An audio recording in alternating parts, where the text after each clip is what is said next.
What are we going to talk about in today's episode? Cool. Let's talk about Ashish Vidyarthi. So have you seen, like, I think you would be aware of him, right? Since you follow Southern cinema. So I didn't know about him. So, like, why don't you tell people who he is? And then I'll tell you how I got to know about him. Ashish Vidyarthi in the early 2000s was a very sought out antagonist character in movies, right? You know, it's quite scary. And he's so good in what he does that he's scary, right? You know, in the movies that you see him. He's not just who was like an antagonist, but he also has done like a lot of character roles, like the protagonist's dad and stuff like that. And he's blended it well, right? And he's one of the fine actors. And then I realized that, you know, he's gone out of the scene for some time. Then the last I remembered was that, you know, he's focusing more on the Telugu cinema. I watch a lot of Tamil cinema. I heard that, you know, he has moved towards like a Telugu cinema. And then sort of his image sort of faded out. And I saw that he popped up in a couple of Hindi cinema. Then the YouTube thing is when I saw him, right? You know, how did you know Ashish Vidyarthi? Like, have you seen his movies? No. So I remember only seeing, I think he featured in a few Akshay Kumar movies maybe, right? Like as the villain. And he played like a really good villain, like you said. So I knew of him from there. But I obviously didn't like know his name, who he was.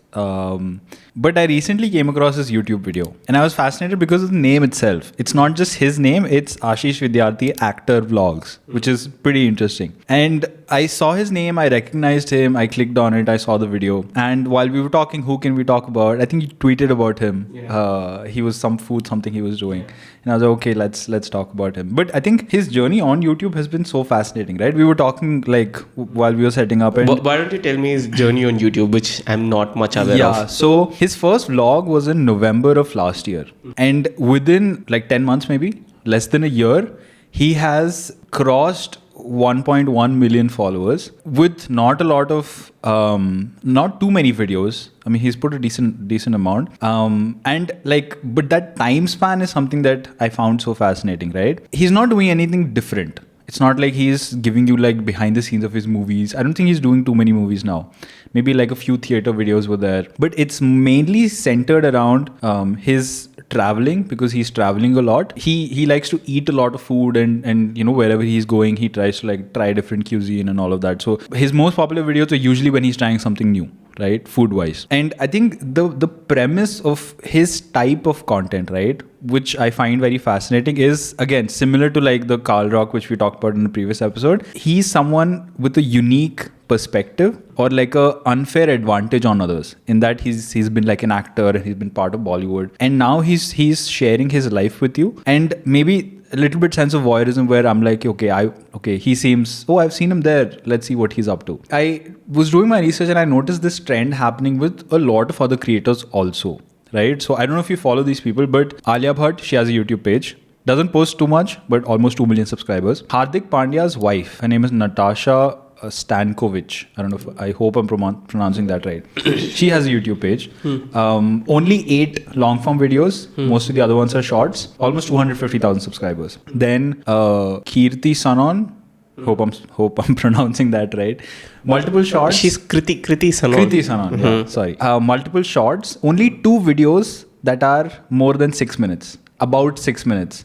330,000 subscribers. And many others that I may have missed. And this happens with a lot of Western YouTubers also, right? Like I follow basketball. I know like a bunch of different basketballers and their partners or friends or spouses that have a YouTube channel showing you behind the scenes of what it like, oh, you know, he's dressing up, and then, you know, they're showing you, should I wear these shoes? Oh no, I don't want to wear these shoes. Or, you know, this is what I'll wear for the pre-game interview and this is what we'll do afterwards. It's like, it's nothing new, but it's the fact that they're doing it and you kind of know them from somewhere else, and now you're seeing like a totally different side of them. That is so fascinating. And yeah, like I feel like as a creator, it's important you identify what's your USP. If you don't want to like tell stories, if it's just like vlog type of content that most of these people do, if you just lean into that, like your identity as people know you from somewhere else, and you're able to kind of apply it here, saying, oh, I'm an actor, and actor tells you his perspective on something different, right? That is an instant way to get a lot of attention to what you're doing as a creator. So that's the thing, right? The best way to get 1 million followers is for you to be famous otherwise, right? And this is not only happening with actors, but it's also happening with business folks, right? So you see Nitin Kamath, who was like the founder of Zerodha, or even like Kunal Shah. So they've all made their name not primarily because of social media, but they've done some really great stuff outside social media. And social media is just a platform for them to share their thoughts beyond who they are. Right. And this is also happening at multiple levels. For example, do you know this comedian Sumiki Suresh? Yeah, right. So she acted in she created like a bunch of web series, right? And she Pushpavali, I think, right? Yeah, Pushpavali, right? It's phenomenal and it's really good. I think she has very creepy. It's a good show, yeah. Yeah, she has some around 2.3 million followers on Twitter. Right. I don't think she tweets much. Right, so all of these people, including Bishwa Kalyan Rath, and all of them have 1 million followers, even though they don't.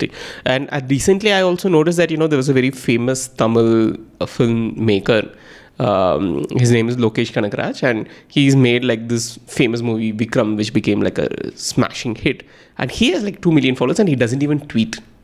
Right, so. For the best way for you to sort of get 1 million followers is to become famous otherwise. Right? And this also brings back to that major question of saying that, do you want to become a celebrity through social media? Or the easiest way is to do it outside social media, and social media just becomes another place where it sort of rewards you. Right. Sometimes we get into that rate of saying that, I want to get so many followers, I want to get so many likes and stuff like that.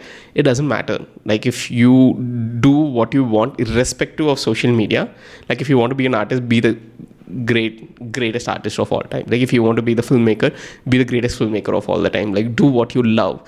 And this is just a platform which will reward you. So I am not a very great fan of social media itself, getting into the social media and then figuring out what it is.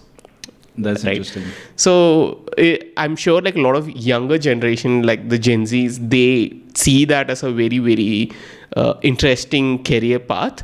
But again, like I said, we in the first episode we discussed, Casey Neistat has been able to do bring his own flavor because he was a filmmaker even when YouTube did not exist.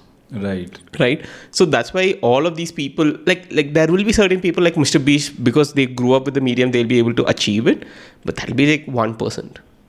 No, that's an interesting point, because I am coming from the other side, right? And I have seen and experienced that concept of, okay, you don't really have a niche right now, but even without doing, without having a niche or without having a USP, you can still figure out how do you get attention without doing that, right? But I totally agree that for you, such an interesting concept that for you to get a large following on social media, you don't the ideal way is to not try to do so on social media, but get some sort of status driven accolade outside and then just come on social media and it'll be amplified, right? So I was in the shower today and I was thinking, okay, what other examples could be? And I realized there's a guy from IT Chennai. I don't know if you've seen his channel. You've seen his channel, right? It says something IT Madras, kid from IT Madras or guy from IT, something like that. That's he gives these challenges and... Yeah. He does this Mr. Beast type things, but he's an IT. Small scale, yeah. Yeah. So it's it's a very interesting take. And I don't think his content by itself, I haven't followed him too much, but I don't think the content itself is so revolutionary, right? It might, we've seen it in other places. But because he has that unfair advantage of he is in IIT and he's creating content, I think that pairing is a great kickstart to his creator journey. And I've seen, so my best friend is in IIM, right? He's in IIM Ahmedabad. And he tells me often, I know so many people who are in IIM, they're making YouTube videos, right? And they are very quick to capitalize and get a lot of traction quickly just because of the status that comes with being in IIM, right? So I mean, I totally agree that if you've done something outside, or you should try to do things outside, and get recognized in some way, and then come to social media where it becomes so much easier to amplify and, you know, start owning your own kind of distribution. Yeah, but I'll tell you the other side of that. Also, let's say, like, if you're capturing trends on social media, you're experimenting with different things and you're capturing a certain trend, and then you realize that trend is something that's coming naturally to you. It could be dancing, it could be singing, or it could be mimicking, or it could be like a sketch, or it could be sort of catching random people on the street and asking them to do a certain task. If you're capturing the trend and then you've been inspired by somebody else, no, probably you could do it for a few months, like a few weeks or few years. But do you see that as a long-term sort of thing, right?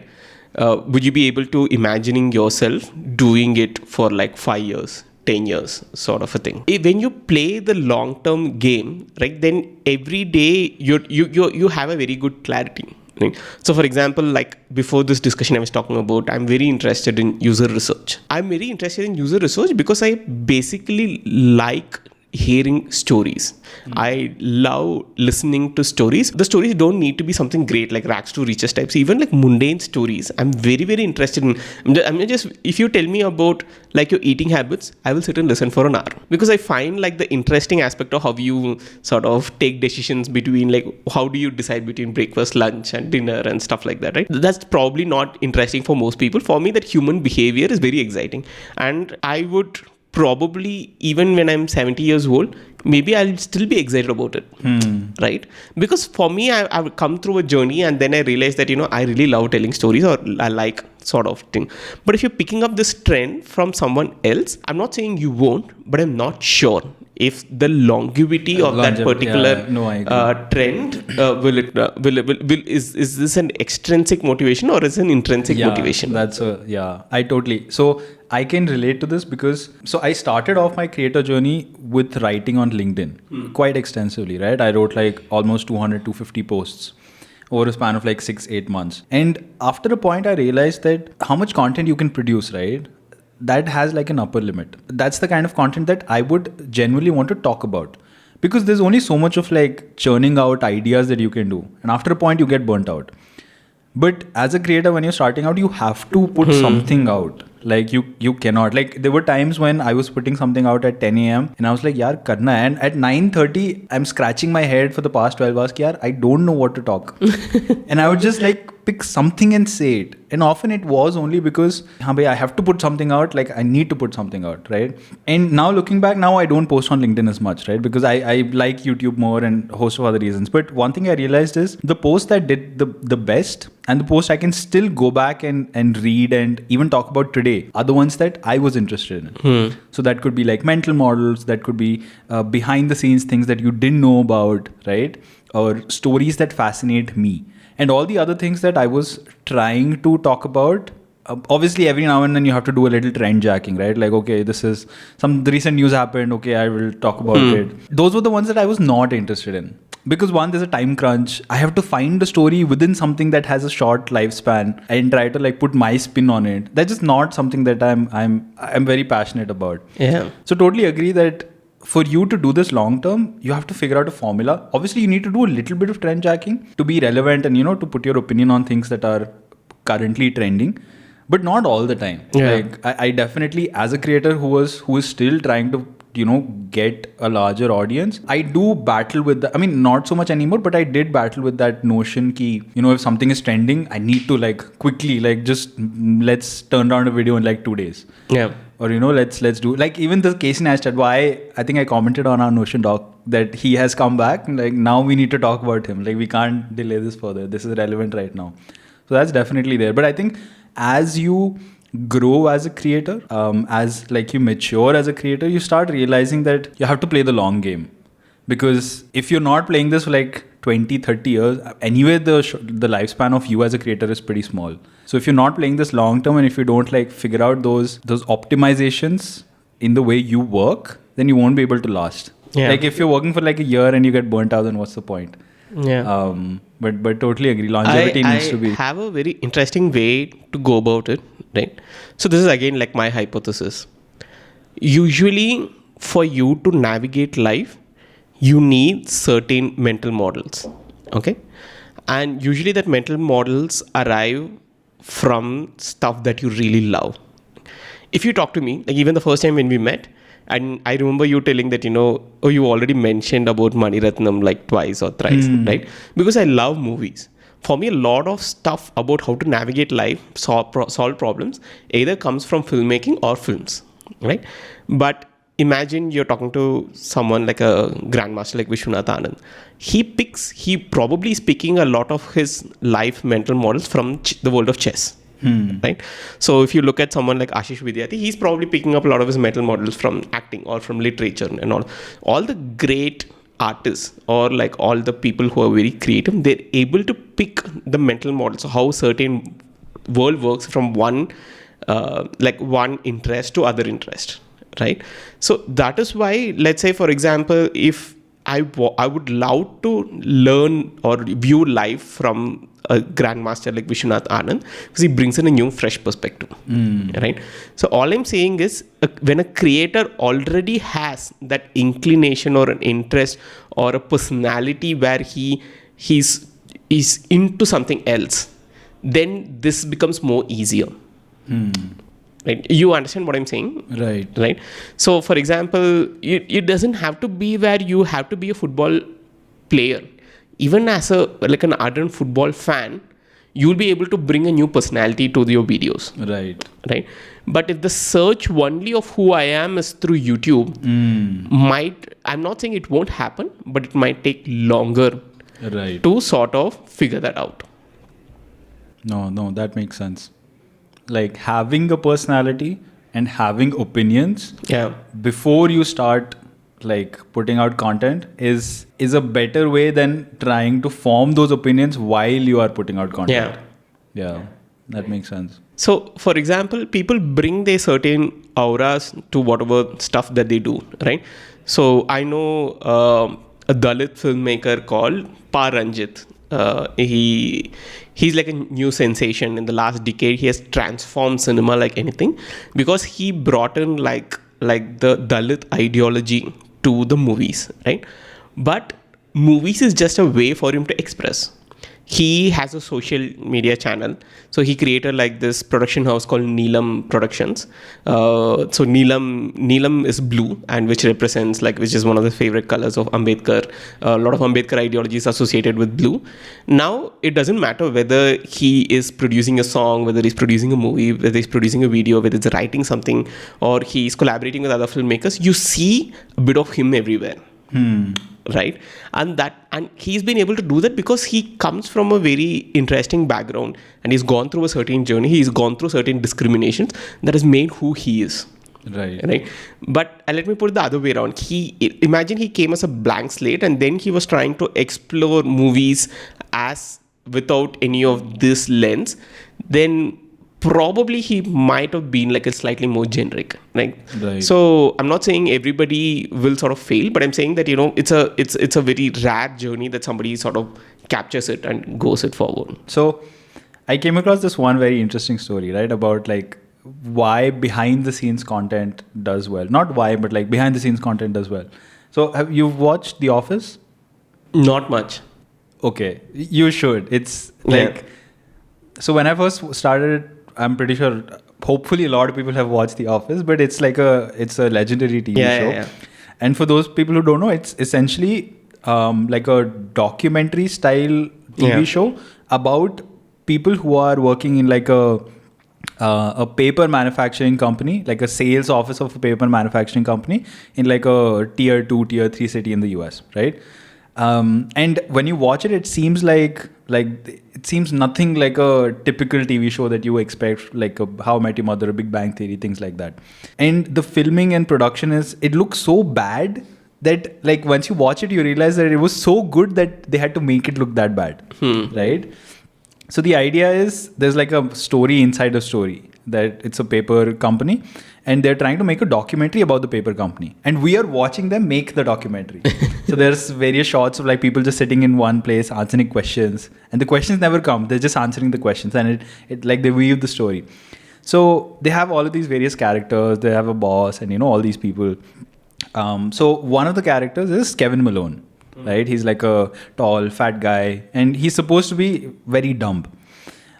He doesn't know how. Like he's part of accounting, but he doesn't know anything. He's very stupid. He's very dumb. So the actor of that character, his name is Brian Baumgartner. Recently, he did like a bunch of interviews that really went viral, like a few million views. Where he tells some of the behind the scenes of his character and certain scenes, right? So there is one scene that he did himself, where he just like he made like a pot of chili. Chili, I guess, is some sort of a gravy type thing. It's like a liquid, what they make. And essentially he's trying to say, oh, I made this chili and whatever, and he spills it everywhere, right? Like this is a special recipe that he makes only once a year, and he spills it, he creates a mess. Like that's what his character does. So he was in his interview, he was telling like the behind the scenes, oh, this is how it happened, and we only had like one take, and it was very crucial that I get it right, and I actually did it, and it was great, all of that. So the behind the scenes part is that scene and his character were so loved by the audience, he ended up writing a cookbook only on chili with like 180 different chili recipes. So imagine the impact of that one character on people, that he was able to like create a offshoot of his own business out of it. But I think like it's stories like this that if you identify within your narrative, right, in whatever content that you're making, that make it very unique. Like it gives you that, it's just like something new and different that people did not know about, that really attracts you, right? And it just like the way you package it. Like the story by itself is not that, but the fact that, oh, it's from a character that I know of, that, it isn't really evident in normal social media, or he doesn't really have a lot of presence. And suddenly he comes out and he does all of this. So I think as a creator, that's something that you should think about. Like, what's your spin on things, like you said, your spin on things that you can make, or like what's your experience that no one else has had, which makes your content very unique in and of itself without having to do anything else. So that brings us to the like sort of conclusion of what we are trying to say, right? So there are actors who are all trying to sort of make it also big in social media, and they are sort of giving it their own sort of spin to whatever they're doing. Like say for example, in Alia Bhatt's case, I think she's posting her daily routines sort of video, but Ashish Vidyarthi has taken out like a full on creator sort of mode, where he's not desperately, I shouldn't use the word, but he's like deliberately creating content which is very similar to what a vlogger is doing, right?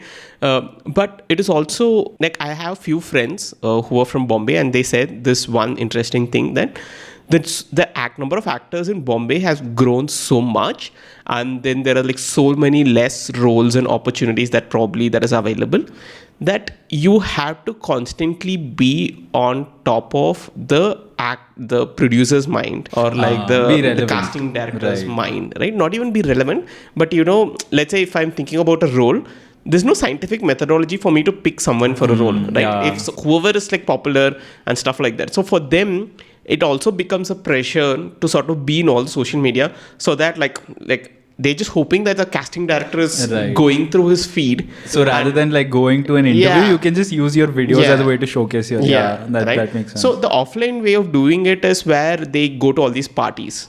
Right. So let's say, for example, I didn't know this. So the offline way is where they go to lot of these Bollywood hosted parties just to be in the purview. Because there is this entire page 3 sort of industry that's happening, right? They click these pictures and they post it in like this tabloids, and then they get tagged there. And all of this, they want to be in like everybody's mind. They want to be in the limelight. Okay, so that's that is also increases your chances of success. I'm not saying that's the way to go about it, but that increases the chances of success. Now, a lot of people have moved to sort of social media also as a part of it, right? So they're leveraging that, and that could also be a reason why. I'm not talking about like the top actors, but like the stars who are doing supporting roles, or who are in the part of serials like the daily soaps, who want to move to like a Netflix sort of roles, or who want to go to the big screens. It becomes extremely crucial for them to sort of be as a social media and post regularly, like make it as a part of their job, and not look at it as like a personal sort of an account, right? So there are multiple reasons for why people like celebrities come on social media, but I think think to conclude, the best way for you to get 1 million followers on social media is to be successful otherwise. And that's Right. sort of the best way.